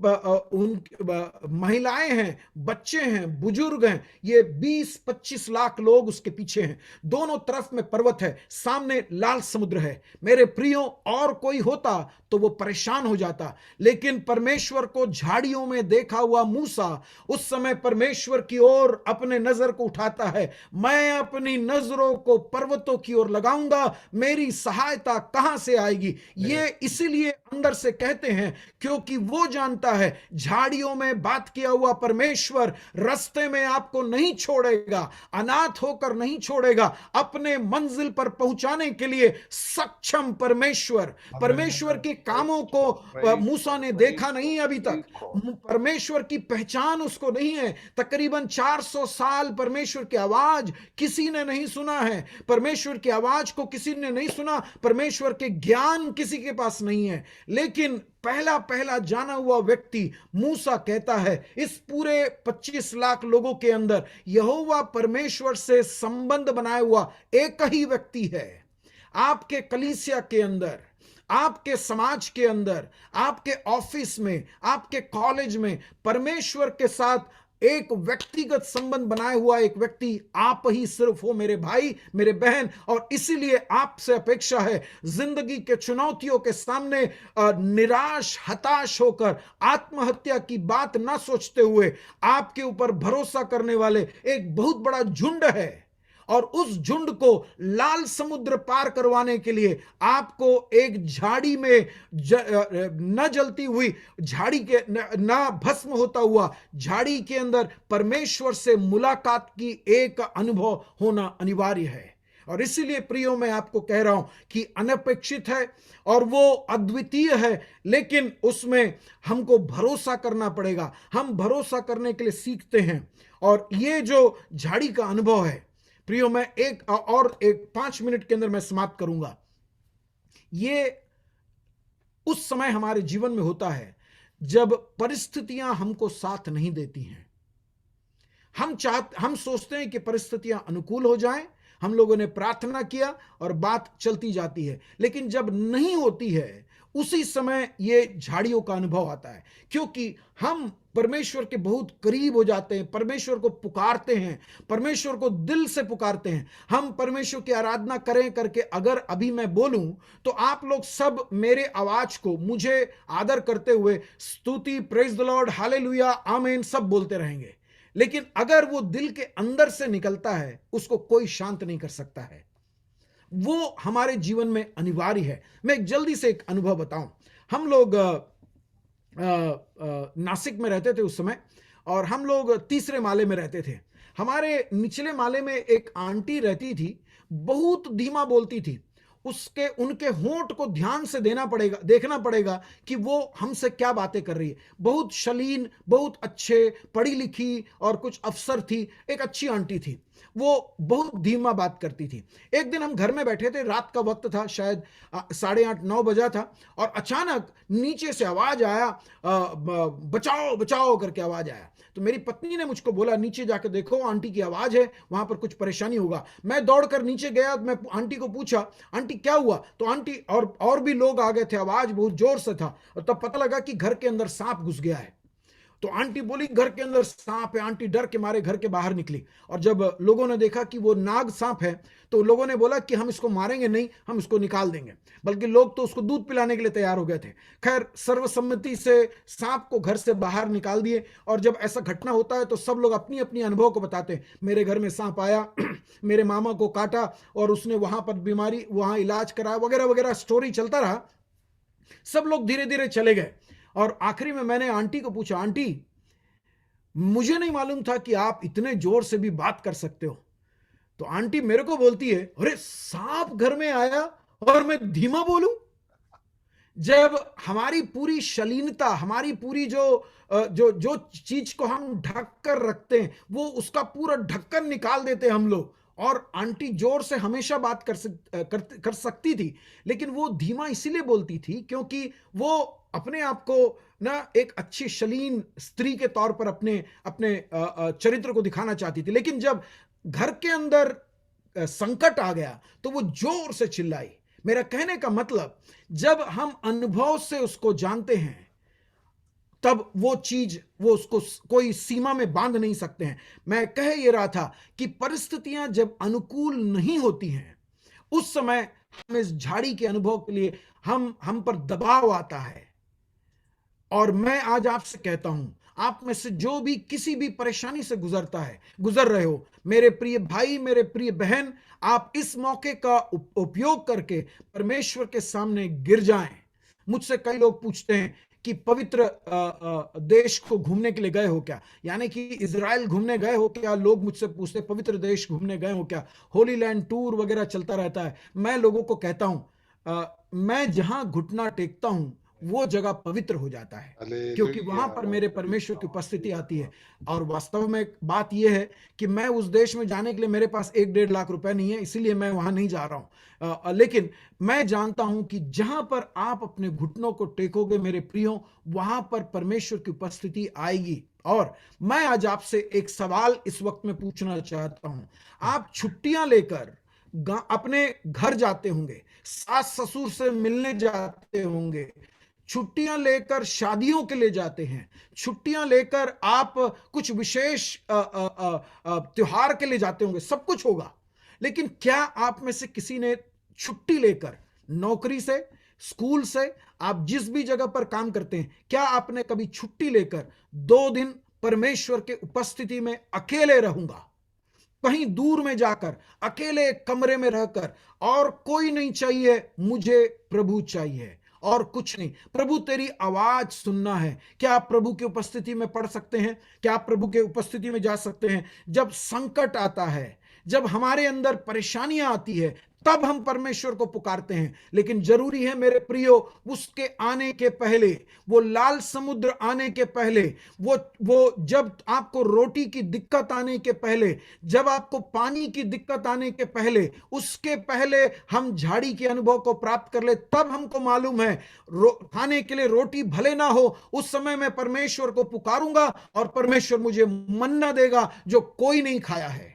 आज उस मन्ना की स्वाद को बताने के लिए शब्द नहीं है, और उस मन्ना के गुणों को गाने के लिए हमारे पास शब्द नहीं है, हम जानते नहीं है क्या है। लेकिन वो लोग, जिन लोगों को मूसा के पीछे निकले थे उनको देने के लिए, परमेश्वर के दास लोग, आप शायद संडे जब आता है, कौन सी भजन संहिता पढ़ूं, क्या प्रचार करूं, आप परेशान होते होंगे। आज मैं आपको बताऊं, आपको लोगों को देने का मन्ना के पहले आपके जीवन में उस झाड़ी की अनुभव, जहां पर आप परमेश्वर की आवाज को सुनते हो, उस अनुभव की बहुत अनिवार्यता है। और जब लोग प्यासे हो जाते हैं, उनको इतने सारे 25 लाख लोगों को पानी कहां से दे, जब आपके अंदर परेशानी होती है, तब आपको मालूम है जिस परमेश्वर ने झाड़ी में मुझसे बात किया, जिस झाड़ी में परमेश्वर ने मुझसे कहा कि मैं तेरे संग हूं, वो परमेश्वर इस रेगिस्तान के अंदर भी है। यहां पर जहां पानी का कोई प्रबंध नहीं हो सकता है, वहां पर आपके हाथ में जो लाठी है वो असाधारण लाठी है, वो दिखने में साधारण है, उसको आप चट्टान पर मारोगे, उसमें से 25 लाख लोगों के लिए आवश्यक पानी आएगा। परमेश्वर के दासों, ये 66 पुस्तक आपके लिए काफी है, आपके जिंदगी भर प्रचार करने के लिए। लेकिन झाड़ी की अनुभव आपके जीवन में आवश्यकता है। क्या आपने इस परमेश्वर के वचन को पढ़कर कभी पाया है? मैं सब लोगों से पूछ रहा हूं, क्या आपने कभी इस वचन को पढ़कर पाया है कि यह वचन मुझसे बातें कर रहा है, यह वचन जीवित वचन है, यह वचन मेरे पाप मुझे दर्शा रहा है, परमेश्वर के बारे में मुझे दिखा रहा है। आप परमेश्वर के करीब रहे मेरे प्रियो। मैं अपने शब्दों को समाप्त कर रहा हूं। आज मेरी एक ही प्रार्थना है आपसे कि आप उस झाड़ी में आने वाले परमेश्वर के अनुभव को आप प्राप्त करें। वो अनुभव आपके जीवन में एक लंबी दौड़ के लिए पर्याप्त होगा। आपके जीवन में संकट के समय, दिक्कतों के समय, परेशानियों के समय, चाहे वो आपके बच्चे का हो, चाहे वो आपके पति का हो, पत्नी का हो, परिवार का हो, किस भी क्षेत्र का क्यों ना हो, आपको वहां खड़े होने के लिए सक्षम बनाने वाला, उस झाड़ी में प्रकट होने वाले परमेश्वर की आवाज को आप सुने। मैं आपके साथ प्रार्थना करना चाहूंगा। क्या आप अपनी आंखों को बंद करेंगे? आपके दिक्कतों को आप थोड़े समय के लिए बाहर रखें और परमेश्वर से कहे कि प्रभु, मुझे तेरी आवाज सुननी है। प्रभु नजर आ। मैं और कुछ नहीं चाहता प्रभु, तेरी उपस्थिति मुझे चाहिए प्रभु, चाहे वो 5 मिनट के लिए हो, चाहे वो घंटों के लिए हो प्रभु, मुझे तेरी उपस्थिति का वो अनुभव चाहिए जो मूसा ने झाड़ी में पाया था। स्वर्गीय परमेश्वर, इस वक्त में जूम लाइन में आए हुए सभी प्रियजनों को तेरे हाथों में देते हैं प्रभु। उनके परेशानी, उनके दिक्कतें, उनके चुनौतियों के सामने, संकटों के अंदर हमारे साथ रहने वाला परमेश्वर, वो हमसे बातें करने वाला अनुभव प्रभु इन लोगों को आप प्रदान करें प्रभु। इस वक्त में प्रभु जूम लाइन में आए हुए सभी भाई बहनों के लिए मैं प्रार्थना करता हूं कि प्रभु उनके अंदर एक भूख और प्यास आए प्रभु, वो एक भावुकता की अनुभव के लिए नहीं प्रभु। जब सब लोग आराधना करते हैं तो उनके साथ आराधना करने से बढ़कर प्रभु तेरे उपस्थिति में अकेले बैठकर तेरी उपस्थिति का वो अनुभव लेने वाले, जो जो जो मधु से भी मीठा है प्रभु, वो अनुभव को चखने वाले, उनके जीवन में एक बार वो अनुभव को वो प्राप्त करे प्रभु, जिसके कारण से उनके आने वाले दिनों की आध्यात्मिक जीवन प्रभु वो प्रफुल्लित हो जाए, सफल जिंदगी को जी सके प्रभु, एक वास्तविक गहरी आध्यात्मिक अनुभव को प्राप्त करके वो अपनी जिंदगी को जीने पाए प्रभु। उसके लिए मैं सबों को तेरे हाथों में देता हूं, विशेषकर परमेश्वर के दासों को तेरे हाथों में देता हूं प्रभु। उनके शब्द आने वाले दिनों में बदल जाए प्रभु, उसकी गहराई बहुत बड़ा हो जाए प्रभु। वो जब लोगों को पानी देते हैं, तेरे वचन रूपी पानी देते हैं प्रभु, उसमें उनके लोगों के प्यास बुझाने वाले हो जाएं, क्योंकि वो तेरे उपस्थिति को प्राप्त किए हैं, तेरे साथ वो लोग बात किए हैं, तेरी आवाज को वो लोग सुने हैं प्रभु। उनके जीवन के चुनौतियों के सामने, आर्थिक, भौतिक, मानसिक परेशानियों के सामने प्रभु वो दिलेरी के साथ तेरी उपस्थिति में खड़े होने के लिए उन्हें सक्षम बनाने वाले, तेरी आवाज वो सुनने पाए प्रभु, उन्हें वो सशक्त बनाए प्रभु, तेरी महिमा उनके जीवन के द्वारा होने पाए। यीशु के नाम से मांगते हैं, आमीन। परमेश्वर आप सबों को बहुत आयत से आशीष दे। थैंक यू पास्टर जी, हमारे बीच में आकर इतना अच्छा वचन हमारे जीवन को आपने प्रदान दिया। प्रभु आपको बहुत आय से आशीष दे, प्रभु की महिमा हो। इतनी बड़ी ठंडी के समय पर हालेलुया, उस जगह पर इतनी परेशानी के समय पर आप अपनी समय को हालेलुया हमारे लिए निकाल कर आज हमारे बीच वचन मारने के लिए प्रभु ने आपका हालेलुया मन दिया, हमारे उस मन को इस्तेमाल किया और आपकी वचन को द्वारा हमको तृप्त किया। प्रभु को धन्यवाद करते, आपकी मिनिस्ट्री को, आपके पारिवारिक जीवन को प्रभु बहुत आशीष करे और आत्मिक जीवन को उन्नतियां दे। हम प्रार्थना करेंगे। स्वर्गीय पिता, हम धन्यवाद करते प्रभु का श्रेष्ठ दास के लिए, दासी के लिए, बच्चों के लिए, उस देश पे आप लेके गया पिताजी, आपकी महिमा के लिए, अंधकाल का सेवकाई के लिए आप इस्तेमाल कर रहा पिताजी। धन्यवाद धन्यवाद धन्यवाद धन्यवाद धन्यवाद। जैसे आप चाहता पिताजी, जैसे हम प्रार्थना में बोलते, जैसे आपकी इच्छा स्वर्ग में हो उसी जैसा हम पृथ्वी में भी हो पिताजी। आपकी बेटे के द्वारा जो इच्छा धरती पर पिताजी आप करना चाहते पिताजी कीजिए पिताजी। उसके लिए मैं हूं यहाँ, जैसे मूसा ने बोला मैं हूं यहाँ, मैं हूं यहाँ, मैं I am here Lord, I am here Lord. पिताजी हम अपने आप को समर्पण करते। आज हमारे बीच आपके दास के द्वारा बहुत ज्यादा श्रेष्ठ वचन, जो झाड़ी की अनुभव जो मूसा को मिला उसी जैसा अनुभव व्यक्तिगत रूप से एक एनकाउंटर हमारे जीवन में मिलने के लिए हम आपसे विनती करते पिताजी। आगे दिनों में भी हमारे बीच आपकी सास को इस्तेमाल करने के लिए हम आपसे विनती करते पिताजी। महिमा आपको मिले, यीशु मसीह की पवित्र नाम मांगते हैं, आमीन आमीन। Thank you pastor, thank you. हम प्रार्थना करेंगे प्रभु का श्रेष्ठ दासों के लिए जो आज हमारे बीच में हैं, और जो भी लोग आज जो मीटिंग में जुड़े हैं सबके लिए हम प्रार्थना करेंगे। हालेलुया। प्रिया थॉमस पास्टर हमारे साथ है, उनके लिए प्रार्थना करते, उनकी सहाय, उनके हालेलुया सेवकाई के लिए हम प्रार्थना करते, हालेलुया दासी के लिए प्रार्थना करते। बुजुर्ग अवस्था में पिता का आत्मा उनको अगुवाई करे, चलाए, प्रभु की इस इच्छा के अनुसार आगे बढ़ाए, पिता दया करने पाए पिताजी। Hallelujah hallelujah hallelujah. रामचंद्रन भैया परिवार के लिए विनती करते हैं, भगवान दास पास्टर परिवार के लिए विनती करते हैं, हालेलुया। तरलाल पास्टर परिवार के लिए विनती करते, रामेश्वर पास्टर परिवार के लिए विनती करते, विजय पास्टर परिवार के लिए विनती करते, ओम प्रकाश पास्टर परिवार के लिए विनती करते, ब्रजेश पास्टर परिवार के लिए विनती करते, हरिशंकर पास्टर परिवार के लिए विनती करते, कृष्ण देव पास्टर परिवार के लिए विनती करते, रामजी पास्टर परिवार के लिए विनती करते, इंजलाल पास्टर परिवार के लिए विनती करते, रामनारायण पास्टर परिवार के लिए विनती करते, राजेश पास्टर परिवार के लिए विनती करते, रामनारायण पास्टर परिवार के लिए विनती कर, गमा के लिए विनती कर, जो रॉबर्ट्स से हालेलुया, जो रेनकोट से है, हालेलुया, राजेश पास्टर दुद्दी के लिए प्रार्थना करते, राम नारायण पास्टर परिवार जो रॉबर्ट्सगंज उनके लिए प्रार्थना करता है, संजय पास्टर परिवार के लिए विनती कर जो रॉबर्ट्सगंज से है, सुनील पास्टर सुनील जॉनसन उनके लिए प्रार्थना, लक्कन है उनके लिए प्रार्थना, राम शरण उनके लिए प्रार्थना, श्रावण के लिए, सूरज के लिए, रामज के लिए, शिव कुमार के लिए, सूरज दुद्दी के लिए, उनका माता पिता भाई बहन उनके घर के हर एक समस्या को दूर करने पर सदानंद के लिए प्रार्थना करता। मैं अपने यहाँ को दास के बच्चों से समर्पण करता, जो शेबा भाई बहन है और बिनू भाई ये जो फिलिप बेटे है उनके लिए, उनकी यात्रा के लिए प्रभु की दया मांगते हैं।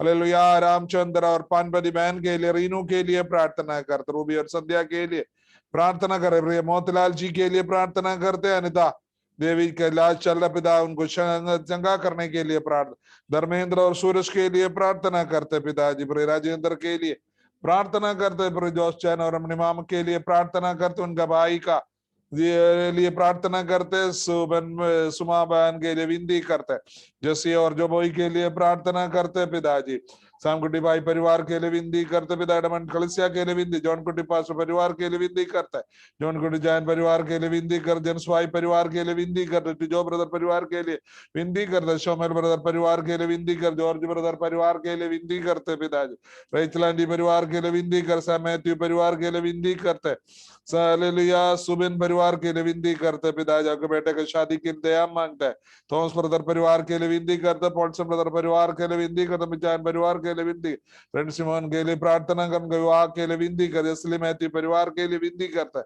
पिताजी, सजपास परिवार के लिए विनती कर, रोई पास परिवार के लिए विनती कर, जितने भी पासवान है, जितने भी लोग है जो हमसे मांगी है पिताजी, राहुल पूजा गोलू कैलाश के लिए प्रार्थना करते हैं पिताजी, हालेलुया, राहुल अनुरा के लिए प्रार्थना करता, अरविंद के लिए, केश कुमारी के लिए, इंचल के लिए प्रार्थना करते हैं पिताजी, हालेलुया, हालेलुया, दया करना पिताजी, हालेलुया, पिता का आत्मा कार्य कर, पिता का आत्मा कर, hallelujah, hallelujah, hallelujah, hallelujah, Reena परिवार के लिए प्रार्थना करते, कलावती और संतोष के लिए, उनका उदय अनुग्रह उदरफल के लिए धन्यवाद, मानमती बहन परिवार के लिए विनती कर, मुस्पति बहन परिवार के लिए विनती करते पिताजी, हालेलुया, प्रमीला बहन परिवार के लिए विनती करते पिताजी, हालेलुया, हालेलुया, पिताजी दया करो, पिताजी दया करो, देव सिंह परिवार के लिए विनती करते, पप्पू सिंह परिवार के लिए विनती करते पिताजी, राजेश परिवार के लिए विनती करते पिताजी, चंदन परिवार के, चंदन का भाई लालचंद परिवार के लिए, चंदन का पापा मम्मी बहन के लिए विनती करते पिताजी, हालेलुया, भरद्वाज परिवार के लिए विनती करते,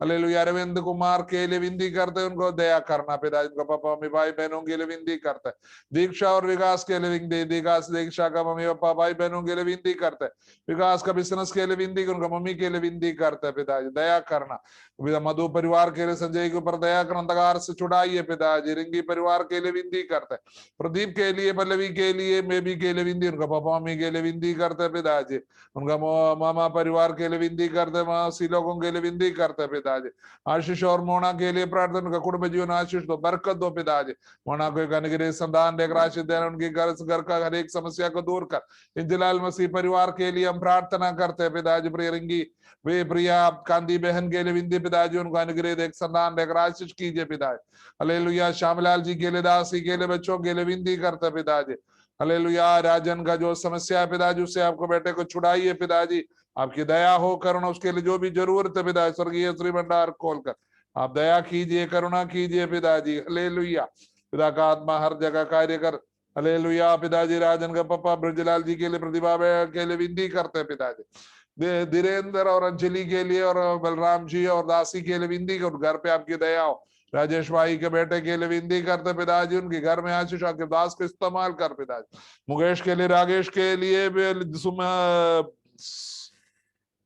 हालेलुया, उनका बहन के लिए विनती कर, उनका हरिशंकर का मौसी के लिए, मौसा के लिए, उनका परिवार का एक लोगों के लिए विनती करता पिता, विजय और सुषमा के लिए विनती करता, अंशिका और सौ में बच्चों को पढ़ने बुद्धि सामर्थ्य दे पिताजी, विजय सुषमा जो बिजनेस कर पिताजी उसमें अनुग्रह दो, आशीष दो, बरकत दो, उन्नतियां दो पिता, फूलमणि बहन के लिए, दास बच्चों के लिए विनती की, राहुल के लिए प्रार्थना करता है, कुलवंती मामा के लिए विनती करते पिताजी, प्रिया कबल का हालेलुया, एंगेजमेंट अच्छे से होने के लिए अवसर दे, शादी भी अच्छे से होने के लिए विनती करते हैं पिता।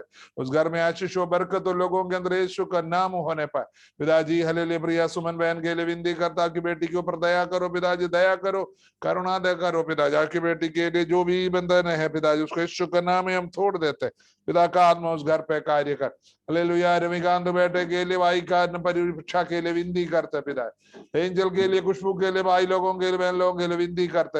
हालेलुया, लक्ष्मी और आशीष के लिए प्रार्थना करते पिताजी, उनके कुटुंब जो अनुग्रह उदरफल के लिए धन्यवाद करते पिताजी, दया करना। प्रियंका के लिए विनती करते, शिवकुमारी और सीधा कुमारी के लिए विनती करते, बच्चों का शादी के लिए जो भी रुकावट है यीशु का नाम में दूर हो, अनुग्रह विवाह आने पाए, अनुग्रह विवाह आने पाए पिताजी, दया कर। राम जी और विमला जी के लिए विनती करते, ज्योति और गोविंद के लिए विनती करते पिताजी, दया मांगते, करुणा मांगते पिताजी, उस परिवार में आए दया हो। राजेंद्र और गुड़िया और हर्ष और बेटी के लिए विनती करते हैं पिताजी। हालेलुया, संतोष के लिए विनती करते पिता, उनका पापा के लिए, मम्मी के लिए, भाई लोगों के लिए प्रार्थना करते हैं पिता, चाचा लोगों के लिए, चाची लोगों के लिए विनती, आपके बेटे के लिए अनुग्रह विवाह के लिए हम प्रार्थना करते हैं पिताजी। संतोष का जो भी बिजनेस है पिताजी, आपकी महिमा के लिए, जो भी कलीसिया का निर्माण हुआ पिताजी, स्कूल का निर्माण, हर एक बातों के लिए पिताजी आपकी दया करुणा हो पिताजी। आपके बेटे को विवेक के लिए और मनोज के लिए प्रार्थना करते पिताजी, दया करना, घर में आशीष हो, बरकत हो। रेखा के लिए, दास के लिए, बच्चे के लिए विनती करते पिता, बसंत कुमार जयसवाल के लिए विनती करते, उस घर में आशीष हो, बरकत हो पिताजी। दीपक के लिए, अंशु के लिए, कुटुंब जीवन में आशीष दो, बरकत दो पिता। दीपक का मम्मी के लिए, पापा के लिए, भाई लोग, बहन लोग, भाभी लोग, बच्चे लोगों के लिए विनती करते पिता। दया शंकर प्रजापति के लिए विनती करते पिता, घर में आशीष हो, बरकत हो। पुष्पा और अजित के लिए विनती करते पिताजी, उनको दिया अनुग्रह उदरफल के लिए धन्यवाद पिताजी, आशीष देना पिता। राजकुमारी देवरिया के लिए विनती, आपकी बेटी के ऊपर दया कीजिए पिताजी, करुणा दिखाइए पिताजी, आपके बच्चे को यीशु मसीह पर विश्वास करने का पिताजी, दया के कारण पिताजी, हालेलुया, की बेटी के जीवन में एक अनुग्रह विवाह आने पाए पिताजी, दया करो। शंकर प्रमलदा माँ के लिए विनती करते पिताजी, हालेलुया, पर पापा के ऊपर दया करो। बुजुर्गावस्था की शरीर में ताकत हो, हिम्मत हो, खून का जो कमी होने का जो बीमारी यीशु नासरी के नाम में चंगा होने पर, चंगा होने पर। अशोक कुमार भारती के लिए विनती करते पिताजी, दया करना पिताजी।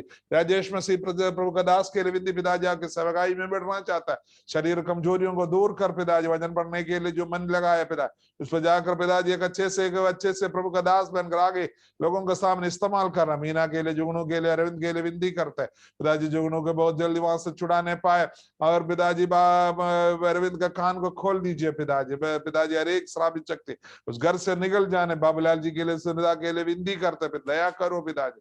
पिताजी जो भी कलसिया का बनाने का कार्य है, हर स्कूल का बनाने का कार्य, हर एक कामों में पिताजी इधर उधर जो भी आपकी महिमा के लिए जो सेवकाइयां हो रहा, हर एक जगह आपकी अद्भुत कार्य, अद्भुत कार्य, अद्भुत कार्य हो पिताजी। पिताजी आपने दया किया, धन्यवाद, आपकी करुणा हुआ, धन्यवाद पिताजी, आपके अद्भुत कार्य हो रहा, धन्यवाद पिताजी, दया करो, दया करो। आप महेश, हालेलुया, आप मसीह है, आप हमारे ऊपर दया करने वाला पिता परमेश्वर है, आपके चरणों में प्रार्थना करने वाले के ऊपर आप दया करते पिताजी, अद्भुत कार्य करो, अद्भुत कार्य करो, अद्भुत कार्य करो।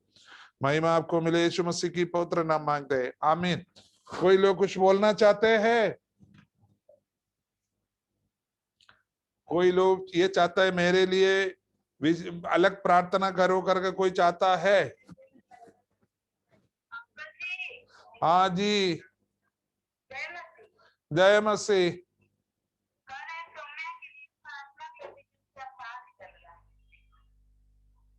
तुम प्रार्थना करते? तुम भी करते प्रार्थना? कब किए? आज का दिन कब किए? झूठ नहीं बोलो, आज तुम्हारी बेटी के लिए तो कब प्रार्थना किया? किया तो नहीं है, पादरी लोगों को तू ठेके पे लिया ना, इसीलिए तो वो लोग करेगा। ठीक है, करेंगे सौम्या के लिए प्रार्थना। जो भी लोग है, देखो हम लोग जो वचन सुन रहे हैं, वो वचन आपके जीवन में कार्य करना है तो आप उसके लिए प्रार्थना करना है। ये कोई पूजा नहीं चल रहा इधर आपके लिए, इधर कोई पूजा करके चला गया आप सुस्त रहेगा। जो भी ये सिर्फ शिक्षा है, वचन एक शिक्षा है, आपको इस तरीके से बनना। जैसे स्कूल में बच्चे को शिक्षा देता है, सुबह उठकर दातून करना, मुंह धोना, अपना शुचि रहना, वो नहीं करा करके स्कूल जाएगा तो बच्चा टीचर थप्पड़ मारता ना, उसी जैसा प्रभु करे। प्रभु के वचन सुनाते आप अपने आप को सुधारना, नया बनाना, एक प्रार्थना जीवन रखना, वचन पढ़ना। आज प्रभु का दास ने बोला एक व्यक्तिगत रूप से एक झाड़ी की जैसे मूसा का जीवन में हुआ, उसी एक अनुभव का जीवन में होना है हर एक व्यक्तियों का जीवन में। यही है मसीह जीवन। ये कोई ठेका नहीं लिया इधर आपके लिए प्रार्थना, लेकिन हम प्रार्थना का अगुवाई करते हैं बस। आमीन। भगवान दास पास्टर, वो जो अभी क्या नाम है उसका, बसुमती बहन बोला दे सुना, सौम्या बेटी के लिए प्रार्थना करना, उसका सांस चल रहा है। बाकी सबके लिए प्रार्थना करके आशीर्वाद बोलिए।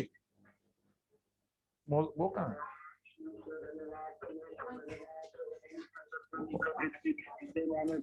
छुटकारा देने वाला प्रभु परमेश्वर, हम आपसे विनती करते हैं प्रभु दुआ करे, दुआ करे, दुआ करे।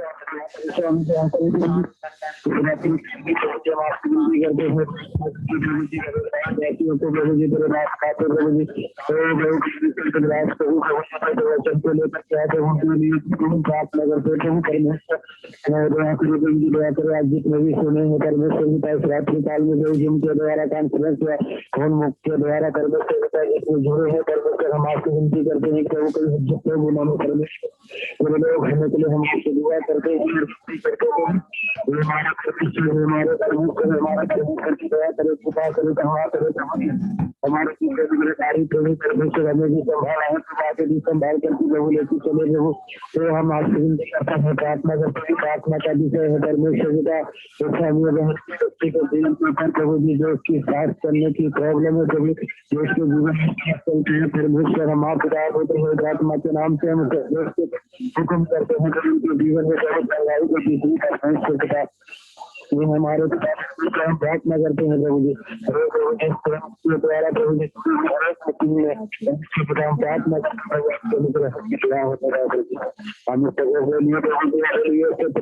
के बीच में करते हैं उनके परिवार, उनके बच्चों के लिए प्रभु हम सभी को चाहते हैं, दया भरी बातों को प्रभु हम सभी के ऊपर आने पाए परमेश्वर, अनुग्रह करो, अनुग्रह करो प्रभु जी। राजन की जो परमेश्वर बताए उस राजन के जीवन के ऊपर परमेश्वर की अपनी अनुग्रह से भेज परमेश्वर, हालेलुया, कोई भी नहीं कर सकता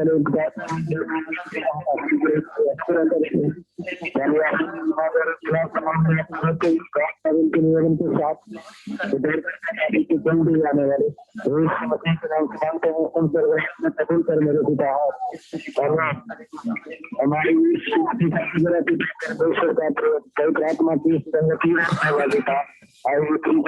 की दुनिया में